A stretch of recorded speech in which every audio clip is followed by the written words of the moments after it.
Hey guys, Professor Bill of Comic Book University, and I'm going to be doing two D&Dize characters. Actually, technically a whole lot more, because the first one is, yeah, you could do a lot with it. Anyway, and then I'm going to be talking about a little bit of comic books.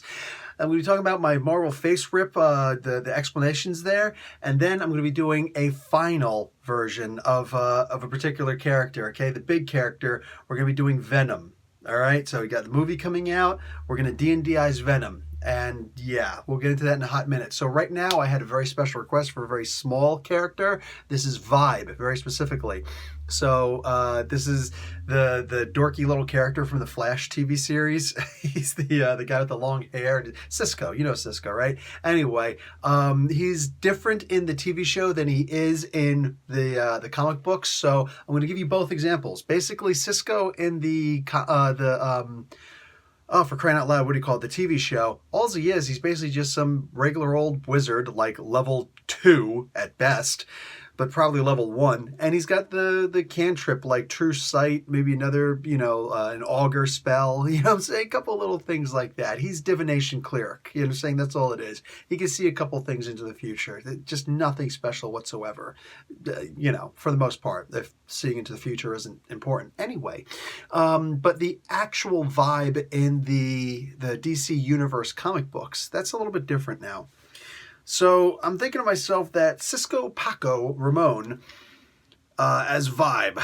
Background should be criminal, for one, and because he's a former gang member. So he's got stealth and I would say deception. Instead of deception, take performance. Okay, those are the two talents. Okay, stealth and deception. But keep stealth, drop deception, instead take performance. Because he's a breakdancer. Yes. Cisco in the comic books is actually an expert breakdancer. Now, we're going to take this character a little bit differently. So he's got all sorts of vibratory powers, right? He can shatter things and all sorts of, spells where he's basically doing vibrations. So I'm going to take a slightly different approach to this. You might like this. Monk of the Four Elements, specifically. All right? You're going to basically reskin him and change a couple of spells. But for the most part, he's a monk. The spells that he's going to be using are going to be thunder spells, basically. So clearly, for the feats, you're going to take Elemental Adept Thunder, okay? But you're just going to use basically like Thunder Wave, Thunderous Smite, Shatter, Destructive Wave. And you would also use spells like Earthquake, for one, obviously, but also Slow and Time Stop. You see, Cisco has a very special place in the DC Universe. He is one of the very few characters who has the ability to slow the Flash down, all right?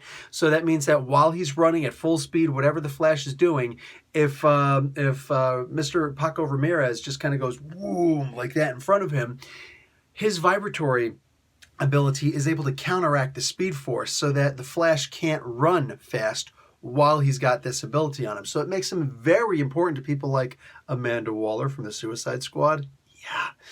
Yeah. And if he goes bad, he goes really bad. Really bad. And it can go dark real quick. So anyway, you're just going to reskin a couple spells. You're going to make them more of the thunder ability as opposed to the, whatever other ability. Like instead of having fire attack for something, just make it a vibratory thunder spell instead. That's it. Very simple. So Monk of the Four Elements, reskin a couple of the spells and change a couple of spells as necessary, like including Time Stop and Slow. If you're going to add the precog abilities, give him literally one level of divination wizard. That's it. Or of wizard. It won't even go to divination yet, not until second level. But anyway, that's really it. That's the easiest darn thing in the world. And mind you, this character for Cisco, for Vibe, you can actually use him for Daisy Johnson or Quake, whatever you're going to call her, from the Agents of S.H.I.E.L.D. TV show. She is also in the comic book. She started there first. You can also use this character for the Shocker. You know what I'm saying? I did the Shocker and Daisy Johnson explained in a minute. Both of them separate, explained in a minute. So if you want to see the actual comic book origins and the comic book powers of these versions of the characters, go and check, just do a YouTube search for Daisy Johnson explained in a minute or Shocker explained in a minute. That being said, this build will, for the most part, work for any of those characters and anybody else who's using vibratory powers for the most part. Okay, as far as local comic books, and we're going to get to Venom at the end of this video. Don't skip ahead. Don't be that guy. Just a couple really quick comics. You want to actually see me holding up the comics, all the comic books that I bought over the weekend, not even just the weekend, on Tuesday. New comic books release on Wednesday, but I get my hands on them around Tuesday afternoon, and my video typically goes up around 8 o'clock at night to show you all the new comics. There's no spoilers. I haven't read any of those comics yet for the most part. I'm just showing you what's out there, and I'm also showing you what new merch in the comic book world is actually out there. So, just saying.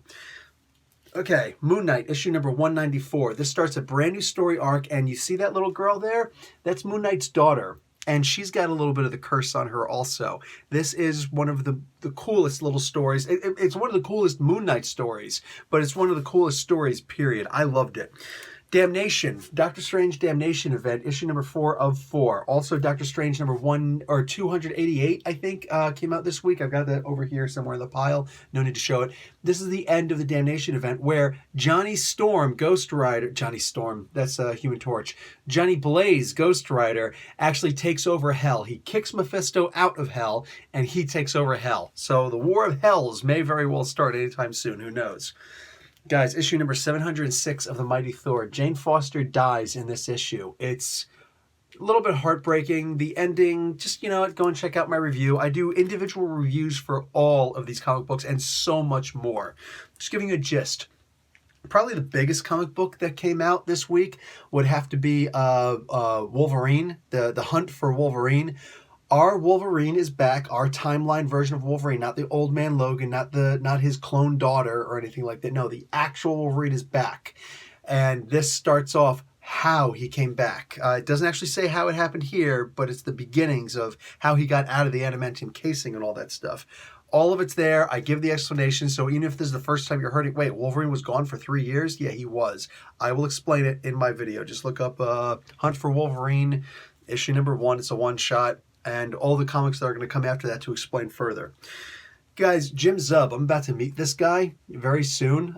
Free comic book day, in fact, Cinco de Mayo. So that means on that Saturday of May the 5th, go to your local comic book store. You can get certain comic books for free. It's a thing that they do the first Saturday of every May, every single year in the comic book world. Now you know. Dungeons and Dragons, Evil at Baldur's Gate, issue number 1. Jim Zub is writing this. Jim Zub, let me tell you who Jim Zub is. He's this guy who just got finished writing a run for the Avengers. So it's a huge comic book. And Marvel trusted him to do the Avengers. And it was a great story arc. 16 issues. It was absurd how good that storyline was. More than that, he's writing the Champions, where he's actually adding new characters. Yeah, Jim Zub, I've said many times, this is the guy who you go to when you want someone who really knows the characters really well, and they're going to give you that character or those characters in a team right back at the audience, and they're going to love the writing. So he is writing these stories, and yeah, Evil at Baldur's Gate, I'm looking forward to it. Like all sorts of good stuff in here. A whole bunch of extras in here.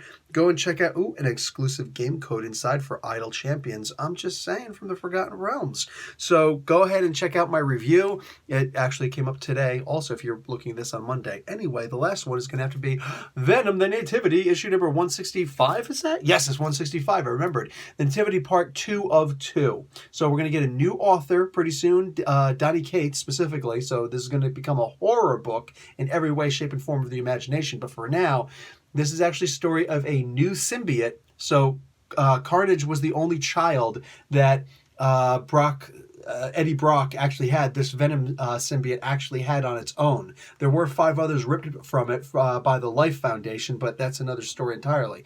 But another natural birth that this Venom symbiote is having just happened. And the story of that, it's kind of interesting, I'm just saying. And yeah, so really quickly, my Marvel FASERIP game, I'm not even going to show you a sample of it. Just go over and check it out.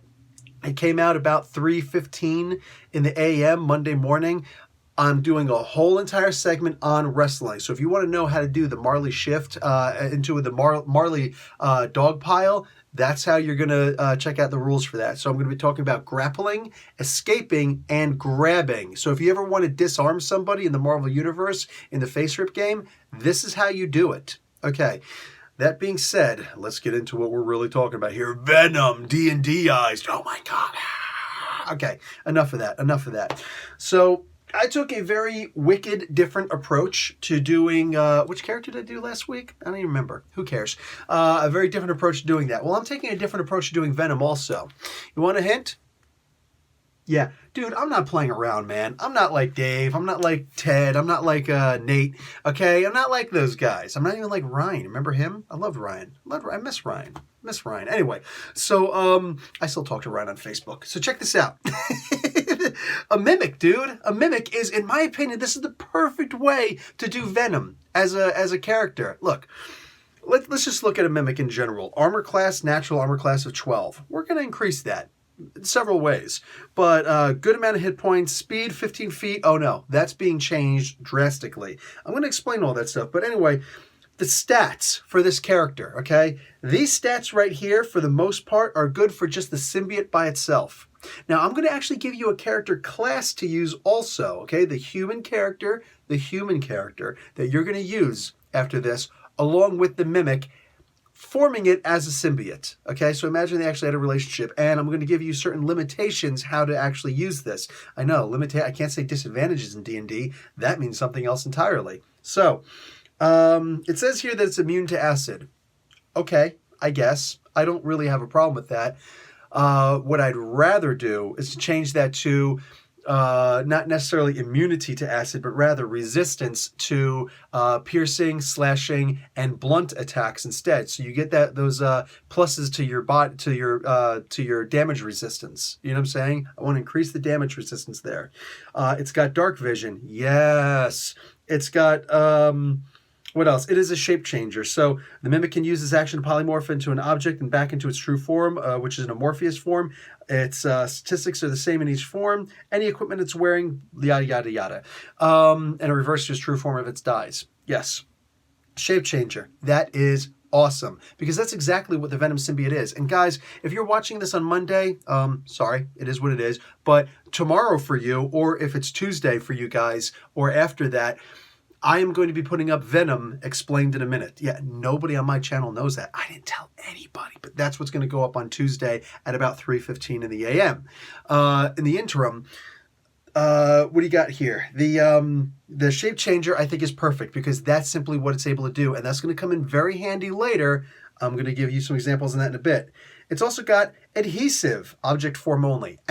Wrong answer. The limitations we're giving, it has adhesive, period. What does this do? Instead of having to spam spells for, and make this character a wizard or a sorcerer or something like that, and constantly using wall crawler, the mimic can wall crawl. The mimic can shapeshift and cast webs. I'm going to say that the mimic should be able to go at least 3 extra areas, so like 30 feet, in order to be able to spin webs. That's approximately the distance that Spider-Man can shoot his webs, and Venom as well. Venom can actually do a little bit further, but I'm going to say 30 feet is perfectly fine. Okay, so instead of casting the web spell and instead of casting the wall crawling spell, you're going to use a combination of shape changer and adhesive. So this way, you can spin webs, you can use your little grapple attacks there, all right? He can crawl up walls all the time, anytime, without having to use a spell or make a spell into a cantrip. And he can also, and with the web, that's the same, it's the adhesive, it's the same exact thing. The adhesive actually comes from his body. Venom actually, just, instead of doing one of these things, he does it at the back of his hand, where the back of the metacarpals, and spins webs that way. So, and he's just going to release the parts that he doesn't necessarily need anymore. It's like hair for him, it's dead skin cells anyways, but they're all going to be sticky for at least the next hour. All right. So false appearance, yes. He has the ability, Venom himself has the ability to shape change. He can change I know that he always wears the black suit with the white spider eyes and the spider symbol and all that stuff. He can look any way he wants. He can perfectly mimic Spider-Man, you know what I'm saying, except for the shape, the fact that Eddie Brock is a huge person in and of himself. Eddie Brock by himself could actually lift 700 pounds, bench pressing. That's crazy. That's crazy. I was never able to squat 700 pounds. You know what I'm saying? I was able to squat like 540, I think was the max I ever did before. Something like that, 45 anyway. Yeah, and I was actually big into powerlifting when I was a lot younger. So That is scary. 700 pounds bench press? My God, man. That's almost in Captain America range. Anyway, Captain America would bench press about 1,200, I think was the max he usually does under regular conditions, optimal conditions, not under stressful conditions. That's a lot more. Anyway, so yes, and he can also turn invisible. He has the ability to do, so he can change his, he actually, what he'll do is, in the comic books, he'll actually change his costume to look like regular street clothes. They can be any color, they don't have to be black. So he can mimic the red and blue Spider-Man suit if he wants to.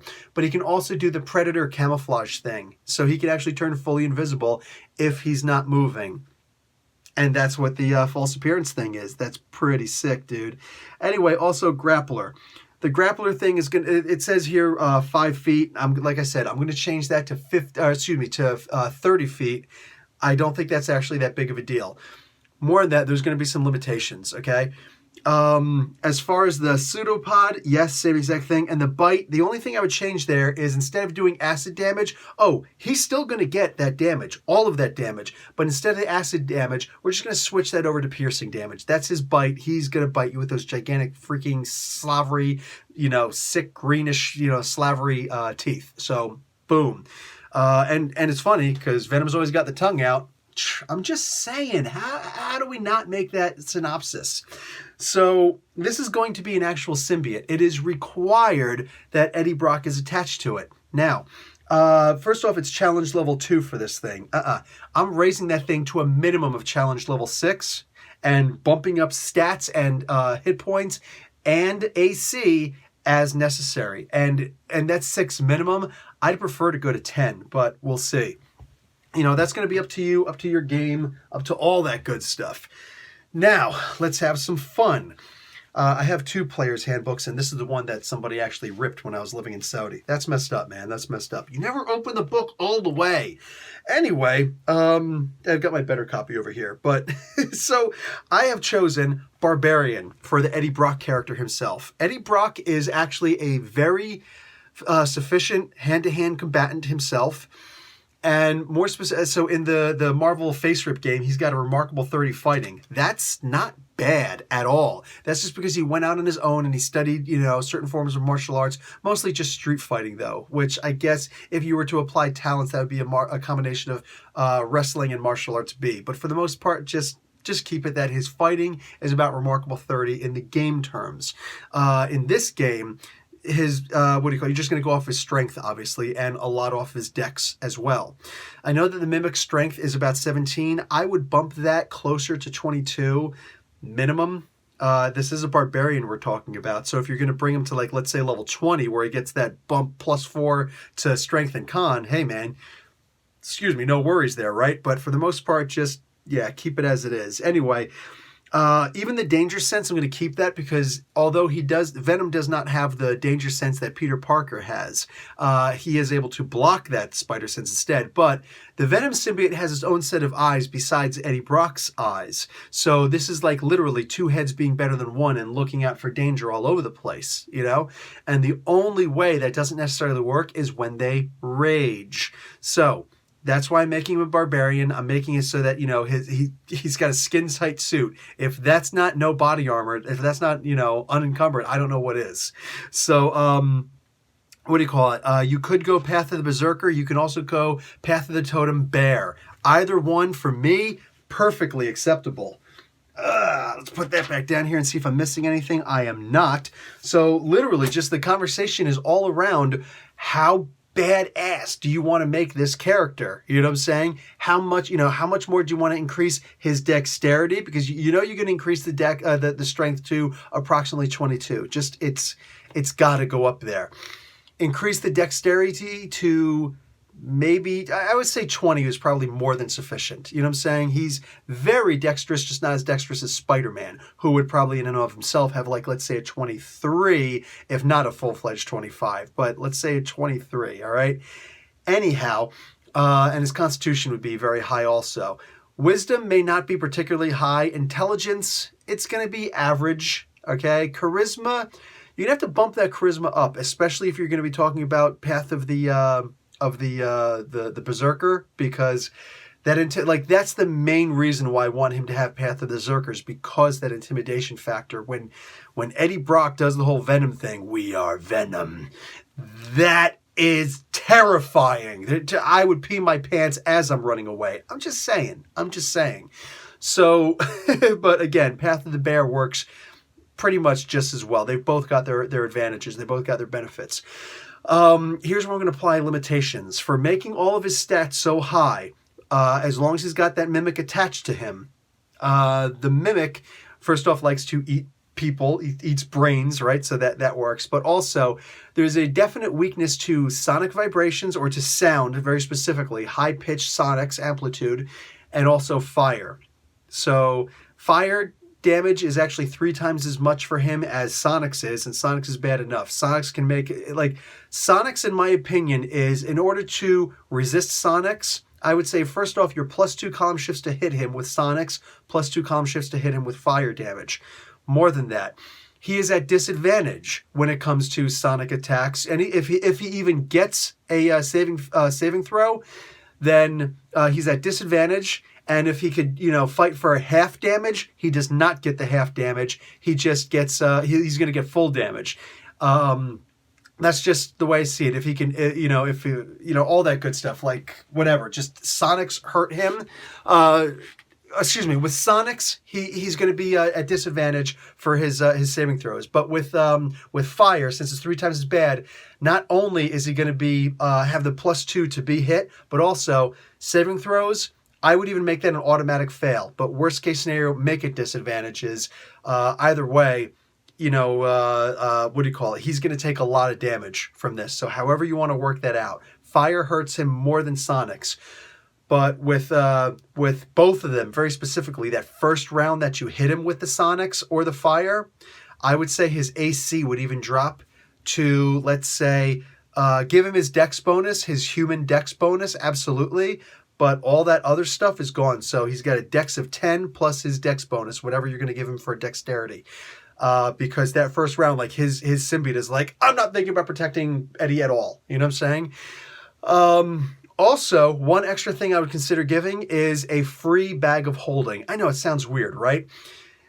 All of the symbiotes, but just basically all of the symbiotes have this ability to have this extra dimensional aperture. Okay, it allows them to filter out poisons and toxins and make a breathable atmosphere. So yeah, instead of immunity to acid, I meant to say to make that an immunity to poisons. Okay, so he can breathe, whether it's gaseous attack, chlorine attacks. Yeah, so bring on the green dragons, right?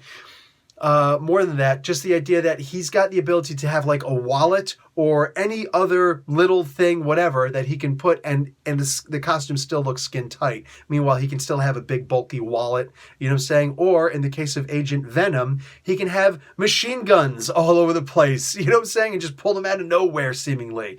There's an extra dimensional aperture about the symbiotes. Now, speaking of Agent Venom, just really quickly touching on that, I would, instead of the Barbarian attributes, I would still give him like a Berserker Rage, okay, which is going to be weird, I know, but just deal with it.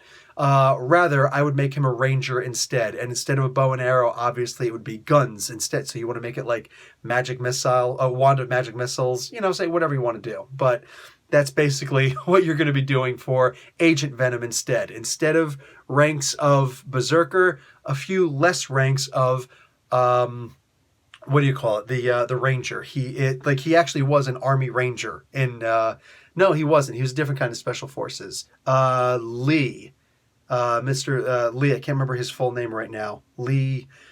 for crying out loud, who cares? Not even that important. But anyway, the character Lee, who had the Venom symbiote for a while, he was a Ranger in the Army, and that was something very special. Anyway, pure evil character. But these are the kind of things that you can do with Venom as a D&Dize character. That being said, kind of hoping I get to see what the Nerdarchy crew is going to be doing with a D&Dized version of Venom. Guys, that is going to be it for me. Nerdarchy, you can have your channel back until next Monday, and then it's mine again. All right, that's it for me, guys. Professor Bill, Comic Book University. Class dismissed.